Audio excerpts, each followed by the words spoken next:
അസ്സലാമു ഇന്നത്തേത് കുറഞ്ഞ ഇൻഗ്രീഡിയൻസിൽ അടിപൊളി ടേസ്റ്റ് നമുക്ക് ഉണ്ടാക്കിയെടുക്കാൻ വേണ്ടിയിട്ട് പറ്റിയ നല്ലൊരു പായസമാണ്. അപ്പോൾ ഇത് ഉണ്ടാക്കിയിട്ടെടുക്കാൻ വേണ്ടിയിട്ട് വളരെ സിമ്പിളാണ് കേട്ടോ. അപ്പോൾ ഇതുണ്ടാക്കുന്നത് എങ്ങനെയെന്ന് കണ്ടേക്കാം. വീഡിയോയിലേക്ക് പോവാം. ഇതിന് വേണ്ടിയിട്ട് ഞാൻ 1/2 കപ്പ് സാബൂനരി എടുത്തിട്ടുണ്ട്. അതൊരു പാത്രത്തിലേക്ക് ഇട്ടുകൊടുക്കുകയാണ്. എന്നിട്ടിപ്പോൾ അതിലേക്ക് വെള്ളം ഒഴിച്ചു കൊടുക്കുക. ഇതൊന്ന് മുങ്ങി നിൽക്കാനുള്ള പാകത്തിൽ വെള്ളം ഒഴിച്ചെടുത്തിട്ട് നന്നായിട്ട് കുതിരാൻ വേണ്ടിയിട്ട് മാറ്റി വെക്കുക. ഇപ്പോൾ 1/2 കപ്പ് ചെറുപയർ പരിപ്പാണ് എടുത്തിട്ടുള്ളത്. രണ്ടും ഒരുപോലെയാണ് എടുത്തിട്ടുള്ളത്. ഇനിയിപ്പോൾ ഇത് നന്നായിട്ടൊന്ന് വറുത്തെടുക്കുക. കളറിൽ മാറ്റമൊന്നും വരാത്ത രീതിയിൽ ചെറിയ തീയിലിട്ടിട്ട് നമുക്ക് ഇതൊന്ന് വറുത്തെടുക്കണം.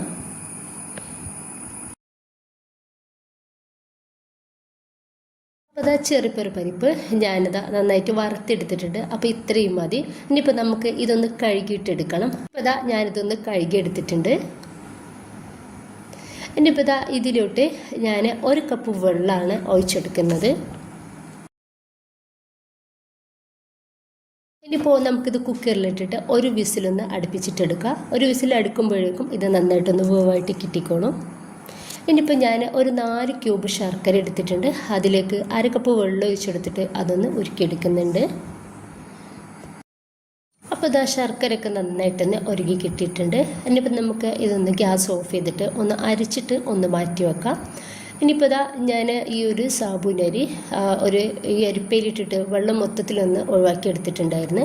അതിതുപോലെ ഒരു സോസ് പാനിലേക്ക് ഇട്ടെടുത്തിട്ടുണ്ട്. ഇനിയിപ്പോൾ ഇതിലോട്ട് ഞാൻ 2 കപ്പ് വെള്ളമാണ് ഒഴിച്ചെടുക്കുന്നത്.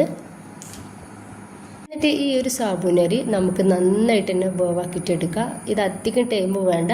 ഒരു 5 മിനിറ്റ് അല്ലെങ്കിൽ ഒരു 3 മിനിറ്റ് ഒക്കെ ആകുമ്പോൾ തന്നെ ഇത് നന്നായിട്ട് വേവാകും. കാരണം നമ്മൾ ഇതൊന്ന് കുതിർത്തി വെച്ചിട്ടുള്ളതാണ്.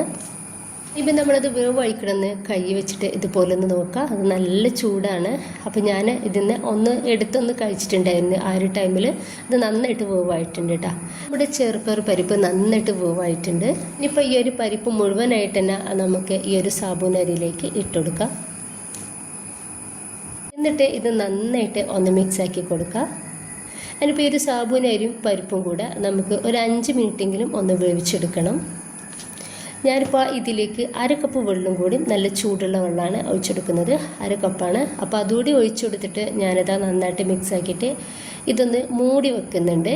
മൂടി വെച്ചിട്ട് ഒരു 5 മിനിറ്റ് ഞാൻ ഇതൊന്ന് വേവാക്കിയിട്ട് എടുക്കുകയാണ്. ഞാനിപ്പോൾ ഒരു 4 ഏലക്കായ ഒന്ന് ചതച്ചെടുത്തിട്ട് ഇതിലോട്ട് ഇട്ടെടുത്തിട്ടുണ്ടായിരുന്നു. അപ്പോൾ അത് വീഡിയോയിൽ പെട്ടിട്ടില്ല. അപ്പോൾ നിങ്ങൾക്ക് ഏലക്കപ്പൊടിയും ചേർത്ത് കൊടുക്കാവുന്നതാണ്. ഇനിയിപ്പോൾ നമുക്ക് ശർക്കരയില്ലേ ഒരുക്കി മാറ്റി വെച്ചിട്ടുള്ള ആ ഒരു ശർക്കര മുഴുവനായിട്ട് തന്നെ ഇതിലേക്ക് അങ്ങ് ഒഴിച്ചു കൊടുക്കുക. ഇനിയിപ്പോൾ ഇത് നന്നായിട്ട് ഒന്ന് മിക്സ് ആക്കി കൊടുക്കുക.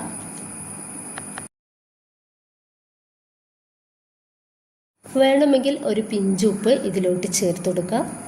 ഇനിയിപ്പോൾ നന്നായിട്ടൊന്ന് മിക്സാക്കി കൊടുക്കുന്നുണ്ട്. ഞാനിതൊന്ന് മൂടി വെച്ചിട്ട് ഒരു 3 മിനിറ്റോളം ഇത് നന്നായിട്ടൊന്ന് തിളപ്പിച്ചെടുത്തിട്ടുണ്ട്. എങ്കിൽ മാത്രമാണ് ഈ ഒരു ശർക്കരയുടെ മധുരം നമ്മുടെ ഈ ഒരു പരിപ്പിലും സാബൂനരിയിലൊക്കെ നന്നായിട്ട് പിടിച്ചിട്ടുള്ളൂ. ഇത് കുറച്ചുകൂടി തിക്കായിട്ടുണ്ട്. ആ ഒരു ടൈമിൽ നമ്മുടെ ഒരു പായസത്തിന് ഒരു പ്രത്യേക കളറൊക്കെ വന്നിട്ടുണ്ട്. ആ ഒരു ശർക്കരയുടെ കളറൊക്കെ കിട്ടിയിട്ടുണ്ട്. ആ ഒരു ടൈമിൽ ഞാനിതിലേക്ക് 2 ടീസ്പൂൺ നെയ്യ് ചേർത്ത് കൊടുക്കുന്നുണ്ട്. നിങ്ങൾക്ക് വേണമെങ്കിൽ അണ്ടിപ്പരിപ്പ് മുന്തിരി നെയ്യിൽ വറുത്തെടുത്തിട്ട് ഇട്ട് കൊടുക്കാവുന്നതാണ്. ഇപ്പം ഞാൻ അതൊന്നും ഇട്ട് കൊടുക്കുന്നില്ല. ഇങ്ങനെയാണ് ചെയ്തെടുക്കുന്നത്. ആദ്യം തന്നെ നമ്മൾ നെയ്യൊന്നും ചേർത്ത് കൊടുക്കരുത്.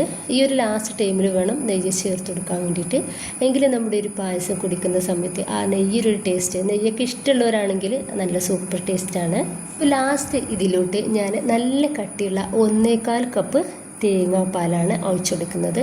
നല്ല കട്ടിയുള്ളതാണ്. ഞാൻ ഒരു തേങ്ങയുടെ പാലാണ് എടുത്തിട്ടുള്ളത്. ഇനിയിപ്പോൾ ഈ ഒരു തേങ്ങാപ്പാൽ ഒഴിച്ചെടുത്തതിൻ്റെ ശേഷം നമ്മൾ നന്നായിട്ട് തന്നെ ഹൈ ഫ്ലെയിമിലേക്ക് മാറ്റിയിട്ട് പെട്ടെന്ന് ഒന്ന് ചൂടാക്കിയിട്ടെടുക്കുക. ഒരുപാട് ടൈം നമ്മൾ തേങ്ങാപ്പാൽ ഒഴിച്ചെടുത്തതിൻ്റെ ശേഷം തീയിൽ വയ്ക്കരുത്. അപ്പോൾ ഇത് നല്ല തിക്നെസ്സിലാണ് ഇരിക്കുന്നത്. നമ്മുടെ സേമിയ പായസമൊക്കെയില്ലേ അതിനായിട്ട് കുറച്ചുകൂടി തിക്നെസ്സിൽ വേണം നമ്മുടെ ഒരു പായസം ഇരിക്കാൻ വേണ്ടിയിട്ട്. കുറച്ച് ഡിഫറെൻ്റ് ആയിട്ട് നല്ല ടേസ്റ്റാണ് നമ്മൾ ഉണ്ടാക്കിയെടുത്തിട്ടുള്ളത്. അപ്പോൾ എന്തൊരു പോലെ ഉണ്ടാക്കിയെടുക്കാണ്ട് ഇതുപോലെ ഒന്ന് ഉണ്ടാക്കി നോക്കൂ കേട്ടോ. എന്തായാലും നിങ്ങൾക്ക് ഇതിൻ്റെ ടേസ്റ്റ് ഇഷ്ടമാവും. അടിപൊളിയാണ്, ഹെൽത്തിയാണ് കേട്ടോ. അപ്പോൾ നിങ്ങൾക്ക് ഇഷ്ടമായിട്ടുണ്ടെങ്കിൽ നിങ്ങളുടെ സപ്പോർട്ടൊക്കെ ഉണ്ടാവുക. ലൈക്ക് ചെയ്യാനും സബ്സ്ക്രൈബ് ചെയ്യാനും കമൻറ്റ് ചെയ്യാനും മറക്കേണ്ട. ഇൻഷാ അല്ലാഹ്. ഓക്കെ.